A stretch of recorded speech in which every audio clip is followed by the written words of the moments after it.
Tak tady vidíte, jak Flynn bere fotku o Lake O'Hara. Překrásný místo v Britské Kolumbii, Rockies. Neuvěřitelná voda a výhled. No a ptal jsem se ho, co je jeho poslední vůle, protože když se podíváte, na jakým šutru on stojí, se to není dobře vidět v tomhletom snímku nebo v tom videu, ale může ten šutr každou chvíli zhvízdnout dolů i s ním a jeho drahým foťákem. Ten nejdražší má stranou, tak právě jsem se ho ptal, co je jeho poslední vůle.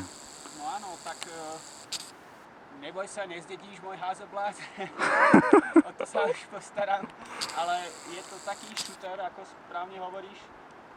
Keby ste tu videli z Martinovho výhľadu, tak každú chvíľu to môže padnúť. Ja som síce oponoval, že to má niekoľko tisíc kilo a možno to tu ešte ďalších milión rokov vydrží, ale človek nikdy nevie. Včera sme videli obrovskú lavínu, ako sa utrhol veľký ľadovec. No a takisto to môže spadnúť tu. No a ja už som hovoril, že to je ako sen fotografa sa sem dostať a smrť na takomto mieste je ďaleko lepšia ako niekde počas dažďa, niekde zaspať v potravinách alebo niečo podobné.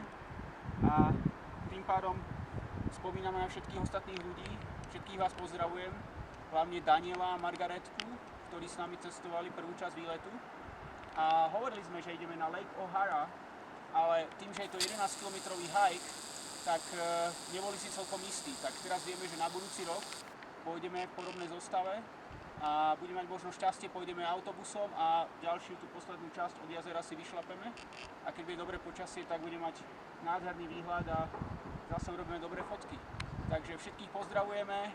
Je to 5. august 2012, Lake O'Hara, Flynn, Martin za foťákom a majte sa krásne. Čau.